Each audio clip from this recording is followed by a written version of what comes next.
She sketched harmless symbols. The archives panicked over humanity's lost language. The alarms did not scream. They wailed, ancient and terrified, as red light flooded the Grand Archive. Every historian froze.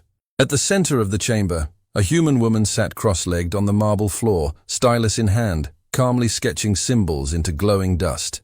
"Stop her!" someone shouted. "She's activating a forbidden script!" Dr. Evelyn Cross looked up, startled. "What? This?" She glanced back down and finished the curve. "It's just a doodle." The archive recoiled.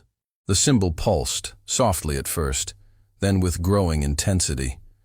Data spires trembled. Memory vaults unlocked themselves.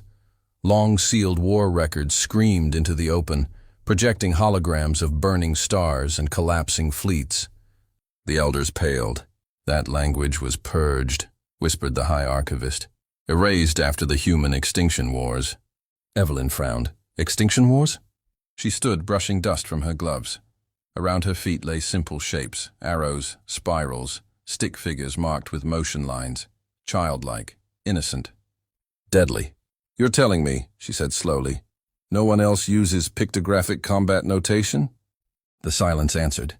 Evelyn's sketches weren't spells. They were tactics, compressed battlefield logic humanity once used when radios failed and encryption broke. A language born in trenches, whispered under artillery fire, scrawled in blood and ash. A language designed to survive when everything else died. The archive screens flickered, reorganizing themselves around her symbols.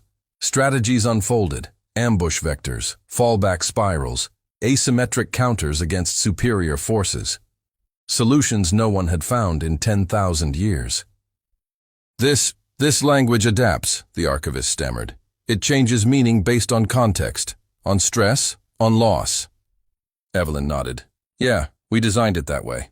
War doesn't stay still." A distant tremor rolled through the station. Enemy fleets, long dormant, had detected the archive's awakening. Old rivals, ancient predators, the kind that only remembered humanity as a cautionary tale. Security alarms blared. The archivist turned to Evelyn in horror. "If they see those symbols—" "They already have," Evelyn said calmly, sketching faster. The symbols moved now, rearranging themselves, teaching the archive how to think like a human under fire. Defensive systems rewrote their own logic.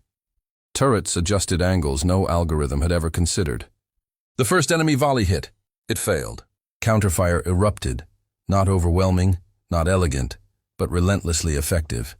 The kind of response born from species that learned to fight while starving, freezing, cornered. Evelyn stepped back as the station held. "That language was lost for a reason," the archivist whispered. "Yeah," Evelyn replied softly. "Because it scares people." She looked at the final symbol, one simple mark humanity used to mean still standing. Outside, the enemy fleets began to retreat, and across the galaxy, buried archives shuddered awake, recognizing the return of a language that meant one thing above all else. Humanity remembers how to fight, and this time, the universe is listening.